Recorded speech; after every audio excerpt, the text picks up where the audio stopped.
Hello, and welcome to IRI Growth Insights C-Suite Conversations. I'm your host, John McIndoe, Chief Marketing Officer here at IRI. Using IRI's industry-leading liquid data technology, we integrate big data, predictive analytics, and forward-looking insights to help companies in the CPG, retail, healthcare, and media markets grow their businesses. We also share our thought leadership with the industry at large, with the goal of addressing and tackling key challenges within our industry. Our C-Suite Conversation series features notable leaders talking about the future of CPG and retail. In this episode, we'll be talking about Hershey's consumer-centric approach to innovation, the impact of the pandemic on future confection and snack trends, and of course, leadership lessons. The Hershey Company is one of the largest chocolate makers in the world, but it also has an expansive sweet and salty portfolio with brands including Hershey's Chocolate and Reese's Peanut Butter Cups, Skinny Pop, one of my personal favorites, Twizzlers, and Icebreakers, among many others. Throughout its 125-year history, the Hershey Company has adhered to its founding principle of doing good is doing good for business. Our special guest today is Kristen Riggs, Chief Growth Officer of the Hershey Company. She leads the company's growth strategy with a focus on creating more occasions for consumers to connect with Hershey's beloved brands. To accomplish this, her role leads consumer intelligence and analytics, enterprise strategy, mergers and acquisitions, media, marketing excellence, innovation, and of course, research and development. So no small task. Kristen has been with the Hershey Company since 2005. And prior to her current role, she's held a number of key positions in marketing, sales, and commercial planning. Leading today's conversation are KK Davey, IRI's President of Strategic Analytics, and Kathryn Bennett, Principal IRI Team Lead for Hershey. Kristen, KK, Kathy, so great to have you here today. I'll turn it over to you guys. Welcome, Kristen. Thank you for taking the time to talk with us. We really enjoyed having you participate in our Growth Leaders webinar earlier this year. So we are looking forward to our discussions today. I'm so excited to be here. Thank you for having me. Welcome. So Kristen, in addition to being a growth leader, as we noted earlier this year in 2020, we are recently released new product pace setters report, which the industry looks forward to. For 2020, you had two of your large brands. One is Reese's Thins ranked number 9 and Kit Kat Duos ranked number 23 among the new products that were very successful in 2020. That's pretty impressive. Congratulations on that. Thank you. We would really love to learn about how you are driving growth in the category and driving success for Hershey, right? So that's the angle with which we are going to tackle today's thing. I think I may have heard that you're trying to architect categories as opposed to being a traditional category captain. Talk to us a little bit more about that. Yeah, we've really spent some time reframing the idea and as the leader of the category, thinking about how we do drive total category growth. And as we think about architecting the category, this framework around, first of all, understanding the consumer. We have more data points than ever before on insights, real-time consumer understanding, learning about what's changing in their behaviors. All of the data that we get from great partners like you allow us to really just have so many data points around the consumer. But if you don't filter those into the lens of our strategy, I think sometimes you can get a little bit paralyzed by data. The other kind of important part as we think about the right way to architect category growth is really the commercial realities. We pride ourselves in being a great partner of our retailers and understanding deeply how consumers shop at retailers, the dynamics of how the category works for our retailers. So as we kind of bring those two ends of the spectrum together, the insights and analytics and centered in consumer understanding, and also the realities commercially of how we operate at our different retail partners, everything from convenience store to mass trade to dollar store, we're able to create opportunities that really meet the consumer need and also are relevant for the shopping that's happening in different retailers. So we're really thinking about that framework as the way for us to frame all of our growth opportunities. And that's everything from innovation to things that we're doing in price pack architecture. So it's been a really meaningful framework, and we've been applying it in our business. That's fantastic, because those are all the topics we're going to kind of get into one by one. But let's just start, with, where everything starts, consumer. As we, we thought we were all kind of slowly kind of getting out of COVID since the mask mandate came off middle of May. We have seen a lot of data that just suggested that, a lot of consumers are doing lots of things outside. More recently, some disturbing news about the Delta variant. So, lots of shifting sands here, if you will. So talk to us a little bit about specifically what are you seeing from a consumer angle in your category and more broadly in CPG? Yeah, early on, we took a really hard look at what we had been focusing on before COVID. So trends like value were emerging prior to COVID. And that's been a trend that we actually have continued to monitor and seen accelerate since COVID happened. So how we think about value, it's interesting because until we started digging into the consumer research, you think, oh, you must be talking about opening price points or below $2. We do 71% of our unit sales below $2. So opening price point really matters. But as you started to go through the data and understand what was happening, also this whole occasion around assortments was emerging that are actually much bigger, larger sizes of pack types. They're used differently in the homes, but it's a kind of value framework that consumers think about into their lives. So as we started to shape our value strategy, it wasn't just the low price point value that mattered. It was that holistic look at value. And we had thought about that prior to the pandemic, but we've really reframed that post-pandemic to be an important part of our growth strategy moving forward.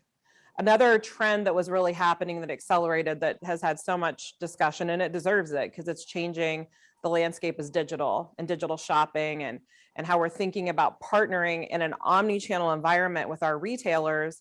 Again, it's important that we understand the dynamics channel by channel, shopper by shopper, so we get that partnership right. Our retail partners depend on us to think about digital in terms of season shopping, in terms of everyday shopping, click and collect versus deliver to home. And how we do that, it's really critical that we take a lens to that shopping occasion. Another one that we've talked a lot about and we've had big emphasis on is better for you. Mm-hmm. So better for you is something, again, that was happening prior to the pandemic. And we saw the emergence of emotional comfort in our category become really important last year. But better for you has been critical for us. And the last one, which I find most interesting, is how the home is turned in the hub of consumers' lives. So if you think about prior to the pandemic, people would go home almost to refuel to go back out. So that mobility factor of how people were operating in their lives, home was like a pit stop and it's the place where you slept. But now home has become the hub, and people are working from home. People are, teaching their school at home for their kids.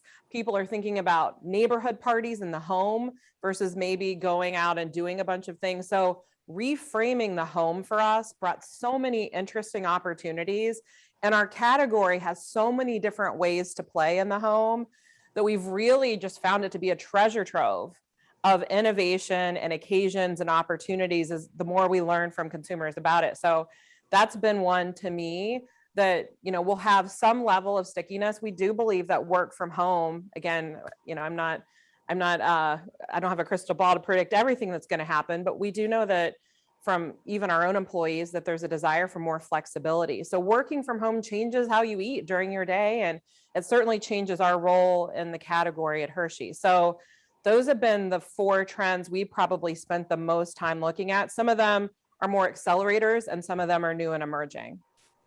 Is there any differences you found among different types of cohorts? Because when you talk about consumers, immediately people pivot towards cohorts, etc. Is there anything like that in your categories? Yeah, the value, I'll go back to that example. The value cohorts actually come at it from very different ends of the spectrum. So a lower income consumer cohort is more centered on opening price point. And, you know, with the kind of growth we're seeing in channels like the dollar channel and the number of stores they're opening and the growth and momentum there, that's an important cohort for us to understand. When you think about the value of, you know, the bigger bags and larger segments, that cohort is normally young families. So we actually saw 50% of our growth, a little over 50% of our growth last year in our business come from young families. So that cohort is important to us. And also the way that they shop and the way that they see value is different than a lower income consumer. So really understanding those dynamics becomes critical to making sure we have the right offerings, the right occasions for all of our consumers. It's the thing I love most about working at Hershey is that our category is relevant to everybody. And that I think is a really powerful thing. And if you can leverage and harness the ubiquity of candy and the accessibility of candy, it just goes back to Milton Hershey and exactly why he founded the company, is he wanted to make chocolate affordable for everyone. So it's our job to continue that legacy and find offerings that meet all of the occasions for all of our consumers. I think you may have already touched on this, Kristen, but just to be explicit, which of these trends, besides working from home, do you think is going to last? Again, nobody has a crystal ball, but from your vantage point, what are you seeing? Now, we are almost 1.5 years into the pandemic, almost, right? Yeah. 1+ years, yeah. In home specifically, one of the interesting ones we have important occasions, not just in candy, but also in broader snacking, is streaming movies. So one fact that really caught my attention is streaming movies post-COVID on a daily basis has grown nearly 10% from the mid 50s to the mid 60s. And so that trend has continued even as mobility has increased this summer. And so for us, that movie occasion, and I think it goes back to the broader occasion around entertaining and ways that you entertain at home, we see that being an enduring trend. And so we're thinking about that opportunity, both from a chocolate perspective as well as a popcorn perspective with Skinny Pop, and how we might meet that need. I think value too, we talked a lot about it. Yeah. We actually have a long-term strategy around value that we've accelerated. So one of the interesting insights, our king size, which I think everyone knows and loves from convenience store, has 4 Reese cups. And so what we found is that 4 Reese cups weren't quite enough to share. And as people are looking to snacking, sharing is becoming more important, either because people are home together or people are on road trips together or whatever that need might be. So we are working on a launch for this year that's super king. And this is actually 6 Reese's cups instead of 4, but it's enough for sharing occasions, which make up over half of the occasions in the king size pack type. And so it's allowing us to really think about, again, how we reframe around a value mindset, not just product innovation, but also things like pack type and pack price architecture innovation to bring that forward. So value will be something we spend a lot of time working on as a company, and we have a lot of strategic levers to pull over the coming years. Great, thank you, Kristen. We're going to double click on some of those in a little while. I'm going to turn it over to Kathryn on innovation. Kathryn, over to you. Great. Yes, I'd love to dig in a little bit more, Kristen, on some of those key themes that you spoke about and how you're then translating that into your innovation strategies and to what extent you have shifted how you think about innovation or how you approach your innovation strategy in recent years. Great. Yeah, I would say innovation has been an area even prior to COVID we were really thinking about, and we've seen some great success there over the last 18 months. It's kind of reaffirmed this idea of reframing innovation from a big core bet. So a lot of times we were placing a really big bet in a category like a cookie layer crunch, like a Hershey's Gold, where we would launch one big item and have a really strong focus on that. And we've reframed innovation, instead of having one big bet, to think about it in a couple of disparate pieces. One is around product innovation, which is always going to be important in the candy category. People get excited about product innovation, and it's part of what makes our category so special.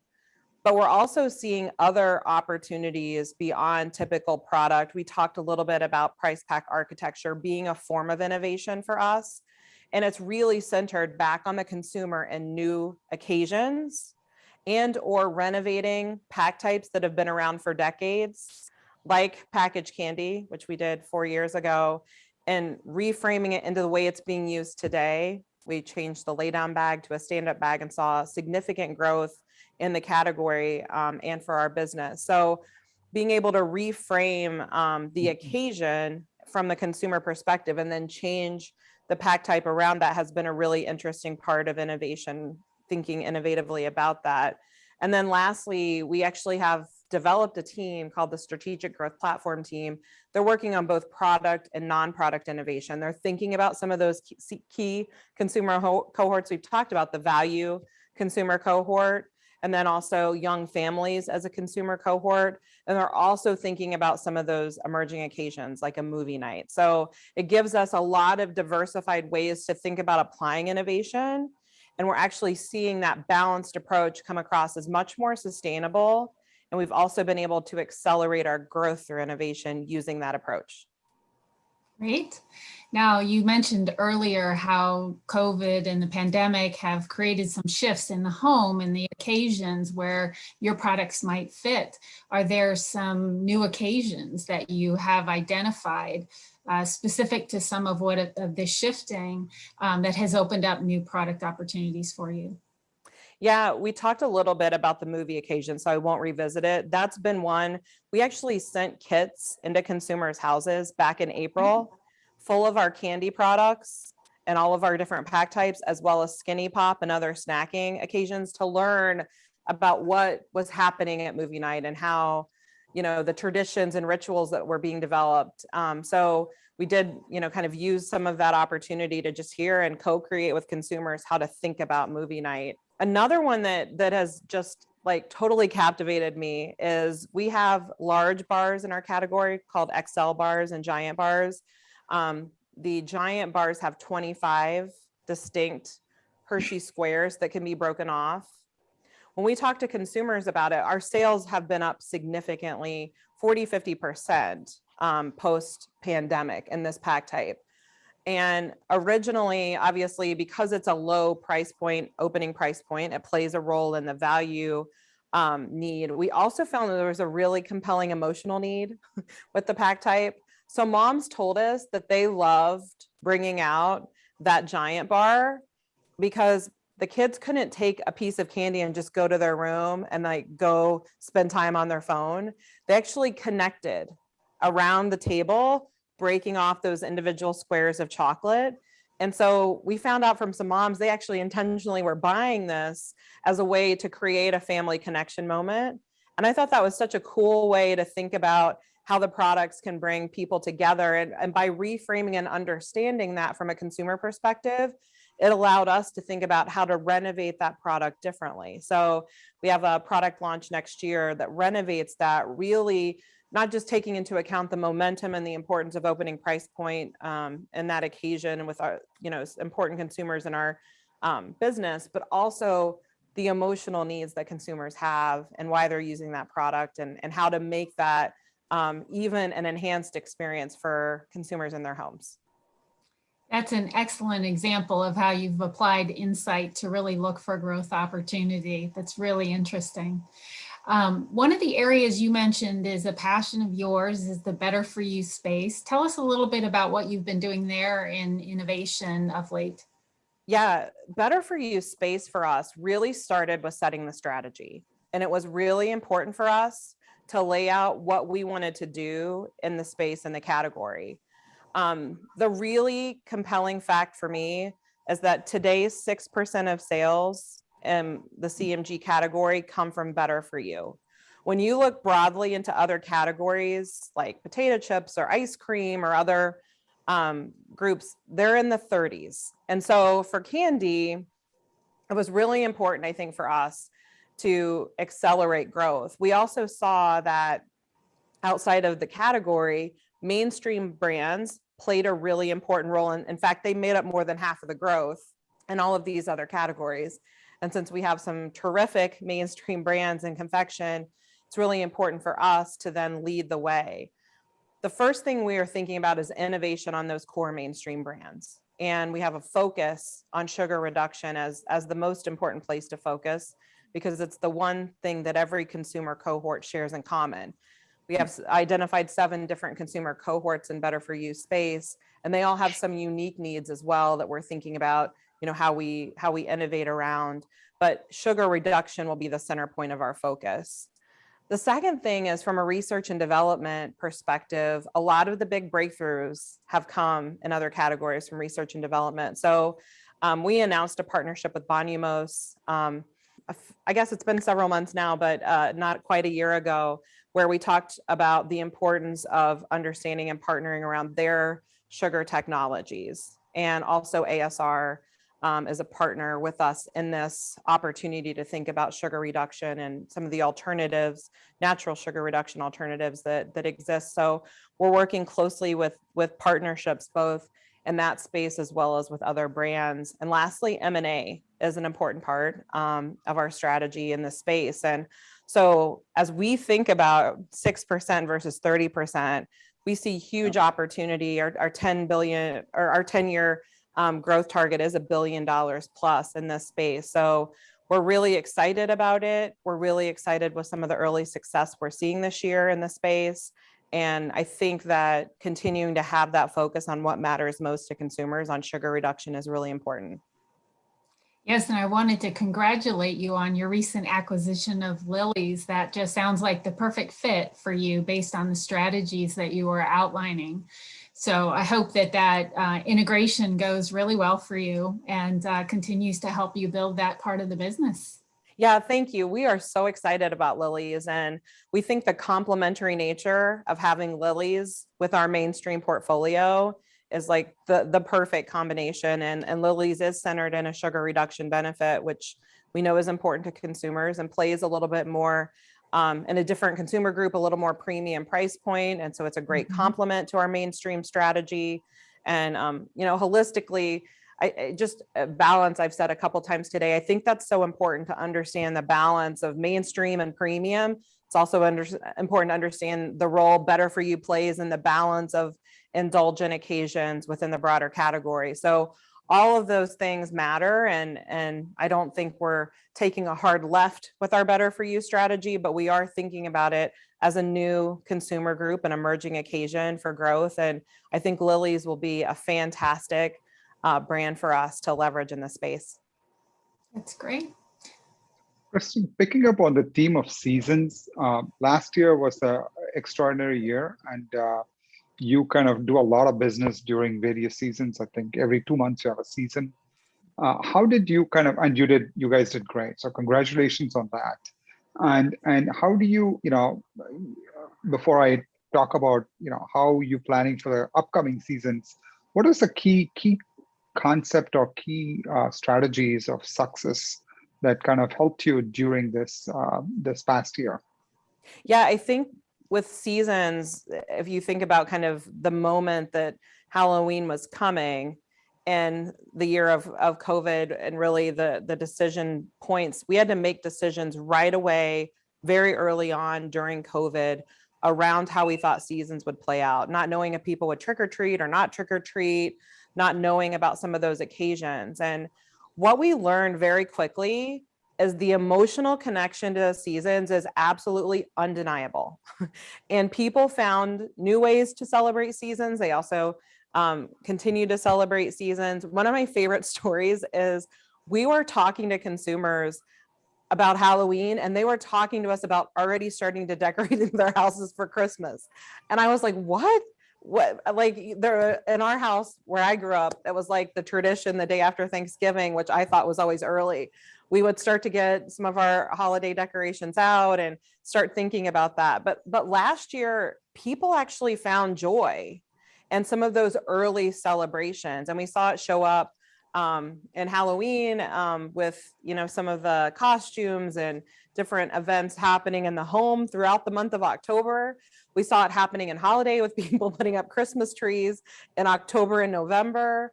And that trend of early became a really interesting opportunity for us. And the role that candy plays in seasons, it sometimes it's the center of a season, right? You can't have Halloween without candy. But in other seasons, it's the mood setter. Like candy is a part of the decorations in the house. It's a part of some of the baking moments that happen earlier in the season. It's a part of the gift. So for us, that attachment that consumers had to seasons last year was such a pleasant surprise. And actually Easter, our most recent season, the candy category was up nearly 10% behind Easter this year. And so we really see people rallying around the seasons. The other interesting thing is retailers really depend on seasons. So seasons are a traffic driver for retailers. And when people come in to do seasonal shopping, they're coming in with, large baskets of opportunity for retailers. So for us, as we understand how important emotionally these seasons are for consumers, they're also important for retailers to capture important shopping missions, both in store and in the omnichannel environment. So we had some season sales on a weekly basis where 41% of sales were happening in omnichannel at key customers. So, it's a really important future opportunity for us to continue to win with retailers in the store, and then also just omnichannel, thinking about how seasons differ online and building that out now. It's a huge opportunity. So is there any surprises you have planned for us as consumers in the coming seasons? Anything that you'd care to share? Yeah, I think without revealing too much, I think you'll see us continue to think about that early season. How early is it to start the season? Consumers are pushing us for earlier. They are begging us for seasonal advertising earlier. They're begging us to, see some of the early opportunities, as you know, and I think people just love that Reese's egg. And, the sooner that thing comes out, you'll see it show up all over social media. I found my first Reese's egg. So being able to use early season is an important opportunity, both with retailers to drive the traffic earlier in the season, and then also with consumers so they can get some of their seasonal traditions in and extended as one of the key strategies we're thinking about in seasons. Your category executes extremely well with retailers, right? So it's always great to see. Now shifting a little bit to media and messaging, over to Kathryn. Great. Thanks, KK. So let's shift gears a little bit, Kristen, and talk about your media approach. And you talked earlier about a lot of insights around different consumer segments. How are you tailoring or not tailoring your messaging and who you speak to with your advertising? Yeah, you'll be thrilled to hear analytics for us when we think about our approach in media, really being sharp on both consumer understanding and analytics is critical. I think that real-time, always-on nature of consumer insights and analytics is important for us. And we're using that to work much quicker, much more agilely than ever before, and doing a lot of testing and learning and adjusting in real time. That's become an important part of just the way we work when we think about media. The other thing when it comes to consumers is really knowing our most valuable targets, what's relevant to them, what time of day they might shop, what brands matter to them at different moments in the day from a time-bound perspective or around different occasions or seasons. And so that value of consumer is an important emphasis for us as we're thinking about our media planning and thinking about the right messaging to pair with media planning. Our teams have just done a fantastic job of pivoting and creating new content. We have our own team here at Hershey, we call the C-suite, that and that's SWEET. They do a lot of our content development and work. So it allows us quickly to then pivot and try new things and understand if they worked or not, and make sure we have just really high return on investment for our media dollars. So It's an area that is changing rapidly. I think in the marketplace, the media channels are changing, the way we work. We're really excited. We just signed on a new partner to work with us. Horizon is working and partnering with us on our media, and we're working collectively together on our strategy and planning now in our first few months together. And there's just a ton of opportunity. And we are so lucky to be in a category that consumers not only adore and love these brands, but they also really, because of the top of mind awareness of these brands being so high, and because of how many occasions candy is relevant for, media is really critical. It's been an important part of our strategy for a long time at Hershey. It will continue to be going forward. And so we're just thinking about this kind of evolution in analytics and consumer understanding and rapid and quickly adapting, sometimes on an hourly basis in media, as our new way of working. And so there'll be nothing more important than that, than insights and analytics. That's impressive. With this pace at which the media landscape is shifting, it's so hard to stay on top of it and play to have the right message in the right place for the right consumer. So I congratulate you on your agility and your efforts to do that. It's great. Thank you. Kristen, you talked a bit about price pack architecture, and it was very intriguing and interested to see you're talking about channels, you're talking about occasions, you're talking about cohorts, and you talked a lot about value. So, and last year when the pandemic started, we all kind of thought, value is going to kind of really drive because of whatever 20, 30 million people suddenly getting unemployed, and it looks like you guys had a great going with the value end of the segment. But we found later on by summer, fall, that there's also quite a bit of premiumization going on. People are trading up because they didn't have any other avenues to spend. They're eating at home, treating themselves. And in many, many categories, we found there's quite a bit of trading up that was going on. And we have been tracking that, and it's true. I mean, till now, we are still finding quite a bit of trading up going on. How, you haven't talked a lot about that. How are you capturing that side of the opportunity? Yeah, I think when you think about pricing strategy overall, we've said it, and it is a part of our ongoing growth algorithm and part of our strategy on an annual basis. Yeah. I think, when you think about strategy kind of previously in pricing, list pricing is a mathematical equation. And there's an understanding of elasticities, and there's an understanding of how those elasticities play out, and then obviously the realities of the marketplace. When we reframe pricing as a growth idea, and not just in context of list pricing, but in price pack architecture, the magic is not to think about it as pricing. It's around the consumer. So we talked a lot about that consumer and the learning we had on XL and Giant. So we're actually making a larger bar with more pips that weighs more for consumers. And then we're ideally, kind of working through the pricing curves to figure out exactly what the right size is, what the right price point is, and how to find where those two intersections meet, because they're different. It's a little bit more intricate and complicated when you take consumer qualitative emotional feelings about brands and occasions and pack types and the reality of price points. So it's a little bit art and it's a little bit science. And the important thing is it's centered in consumer. And I think in the past, we've thought about pricing as an analytical lever. We are thinking going forward when we think about price pack architecture as a growth lever.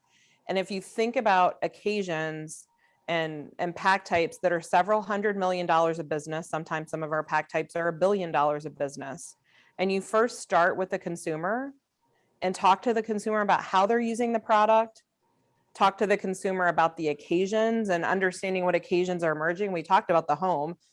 You operate differently in home as hub than you operate in home as your pit stop. and place of rest. And the pantry plays a completely different role. Well, how do you store things in a pantry?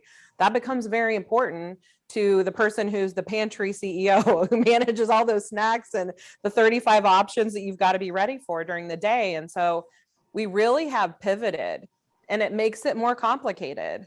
But being able to take back to how we think about category and how we think about, consumer, if you take those consumer insights and analytics and the realities of how people are using your product, you understand the commercial business, you understand the different needs of shoppers and specific retailers, and bring those solutions together, you can really bend the curve, if you will, on elasticity. And you can also realize untapped opportunity for an occasion that might not quite be being met by the category, or an occasion that consumers are really looking for products, but they don't quite have the right solution, and it might be a barrier to purchase. So we've reframed that equation internally, and it's unlocking so much growth opportunity for us. And it's exciting. And I love analytics as much as the next person. I was a former engineer before working in marketing. So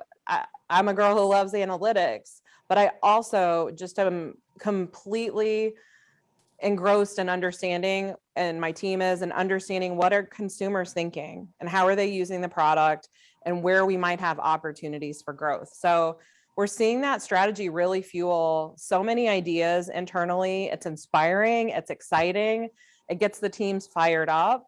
And so we have some new ideas coming in that space. Some we've talked about today, some will be coming that we haven't talked about, that I think is really going to change the way we think about that opportunity.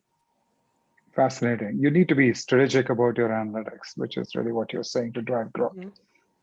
Congratulations on that. As is evident, I think you recently announced that you've grown 1.4 share points in the last couple of years, right, versus 2 years ago. So congratulations on that success. I think you've answered most of it, but we'll just touch upon a couple of quick points. One is, how do you see promotions coming back? You may have answered it in a little bit in the context of price architecture, but do you think we'll be back to the pre-COVID levels this year anytime in terms of the level of promotional activity? Yeah, it's a great question. I think that from a promotion perspective, what's most important in our category is the occasion. Yeah. So again, we think about it first from a consumer perspective. And so there are occasions that disappeared during the pandemic. Like for us, our first year, there was no March Madness, there was no NCAA tournament. And so, the occasion shifted a bit. And I think adjusting the right promotion. And when I think of promotion in a business sense for us, I'm not just thinking of price promotion. I'm thinking about the merchandising event. I'm thinking about what you center the merchandising on, what occasion is relevant, what consumers are thinking about during that time. S'mores is obviously a big summer promotion for us, and it's much less about price and much more about occasion. And, we saw a huge amount of growth during COVID in the backyard s'mores occasion. It went from block party to backyard. And so we really think about that aspect of how things are shifting, and we're adjusting. We're always adjusting and from promotions. And the other part of promotions that's really important broadly is service and knowing inventory and being able to get the right opportunities out there. And so, you have to really plan for that. You have to be planful and thoughtful about how to, balance the needs both for on shelf as well as in merchandising. So we're working closely with retailers on that aspect too, because it's important to make sure we've got the right balance of both opportunities in place. So I do think it's coming back. I think there was a bit of a shock effect that probably affected promotions almost more than anything, because of the disruption broadly in CPG or broadly in foods and consumer goods around, making sure that inventory balance got in place. And then the other piece of making sure the occasions got realigned to the consumer. And so now that there's been some time to adjust, I think in 2022, those adjustments will create more momentum and more opportunities. We've had great success. We're right now doing Olympics, which has been awesome. And Michael Phelps has been our spokesperson. And the whole joke for Reese's this year has been, which is greater, Reese's ultimate peanut butter lovers or Michael Phelps? And Michael Phelps kind of joking like, hey, don't you need me? Because people love Reese's so much, they even love it more. So he's been a great sport and a great partner for us. And we've seen, I think year to date, we're up 15%. We're seeing great results with that Summer Olympic promotion. So, but again, I think it's important to reframe the role of promotions. Last, but I just touch on one other point, which I think you've already answered from, you're kind of architecting categories, leveraging data and insights very strategically, right? In everything you do, right? And clearly working with you, with your teams, we do know you leverage quite a bit of data analytics. What are some of the unusual data sets or analytics that you're doing that would be helpful for others who may want to emulate Hershey's, successful data analytics strategy, if you will? I think the importance of multiple data sets is important. So I think, the idea of collecting a group of analytics and then again, a group of consumer insights and bringing and collecting those all together to see what things fit and correlate. And then also the idea of how you enrich your data and layer data on data, which is kind of a funny thing to think about, but layering weather data on retail data gives us insights into how different parts of the category or different parts of the country perform differently with some of the key category.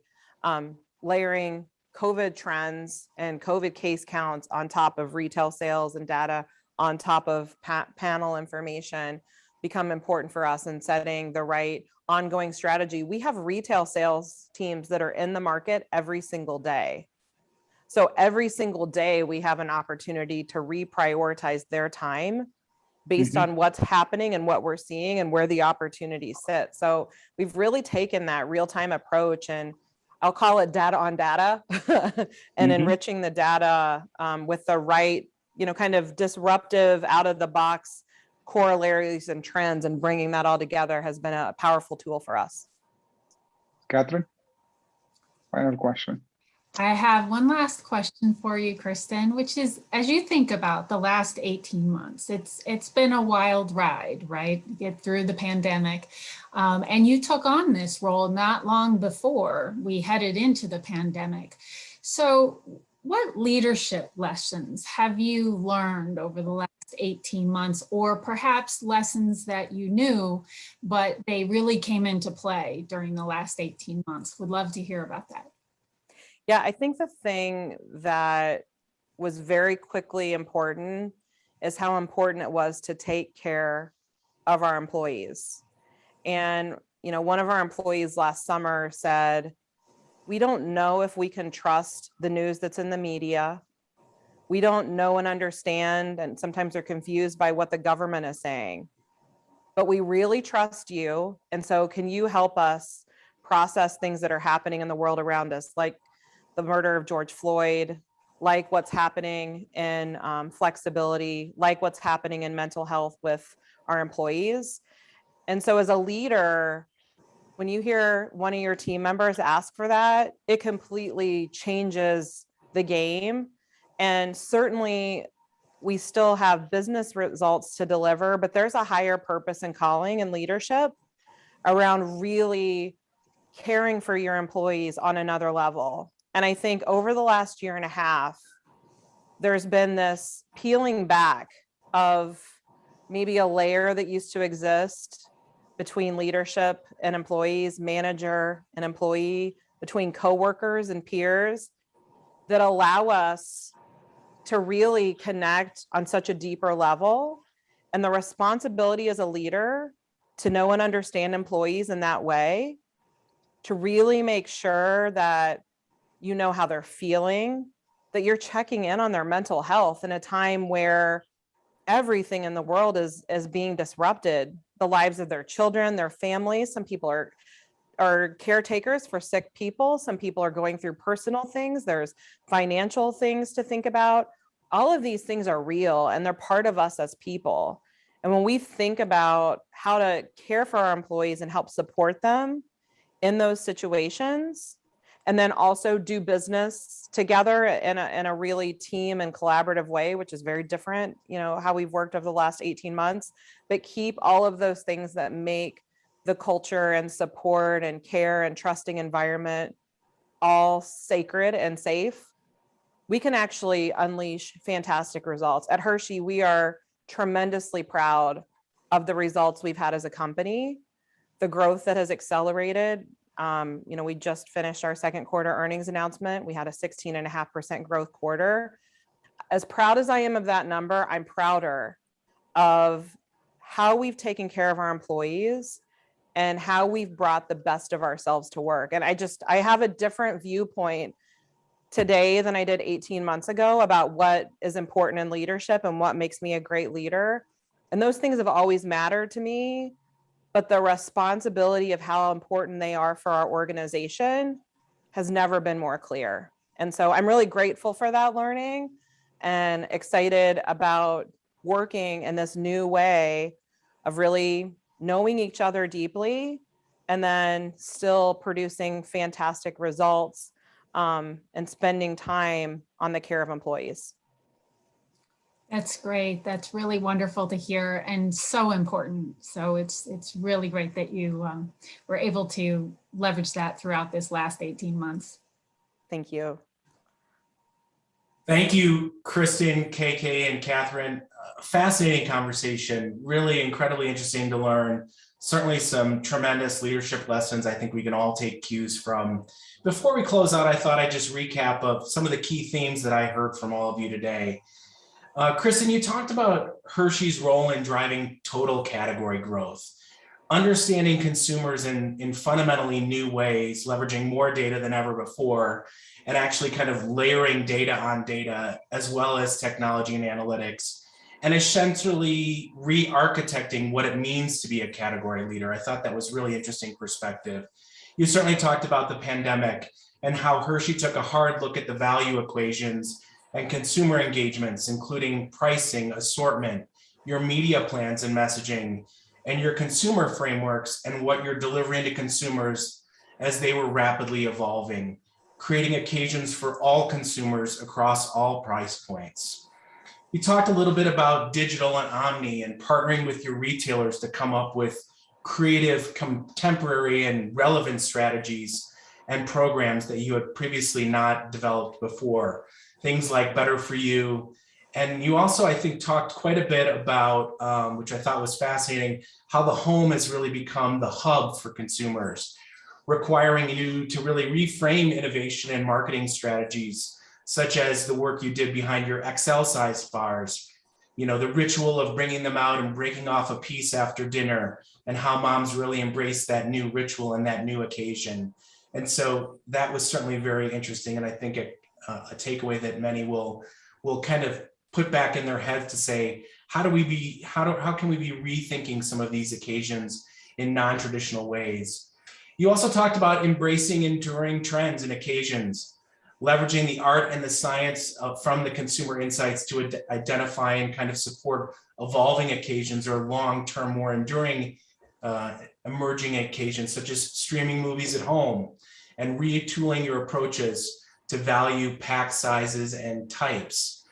Certainly a lot of information to share around innovation, how Hershey has really reframed its innovation efforts from one single big core big bet to a series of actions that are appropriately reframed for today's consumers, spanning product innovation, price pack architecture, certainly, and then non-product innovation, tapping into those emerging untapped occasions, all proving to be sustainable in helping you guys unlock new and increased growth. So congratulations to that.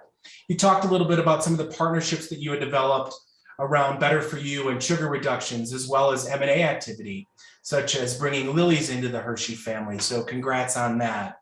One of the things that I think is certainly a kindred philosophy to Hershey and IRI is really focusing on your people and making sure that these incredible teams of people that are rapidly evolving in the way they do business, really taking a hard look at their lives outside of work and really doing everything that you possibly can to take care of them in a time of great uncertainty. And then, of course, not last but certainly not least, rapid decision-making, accelerating your speed to decision-making, but also that emotional connection to seasons, totally undeniable. Consumers will always find a way to celebrate and carry on their rituals, which is a big learning for you guys. And I personally second that. Candy brings joy always. So just a couple of high-level thoughts coming out of this conversation. Certainly appreciate you taking the time to be with us today and imparting your perspective and your wisdom. We greatly appreciate it. For our listeners and viewers at home, this recorded conversation will be available on our website at iriworldwide.com. We hope you'll take the opportunity to review our other thought leadership, including valuable reports, and of course, our ongoing dashboard of economic indicators. With that, thanks so much for listening today and have a great day. Take care.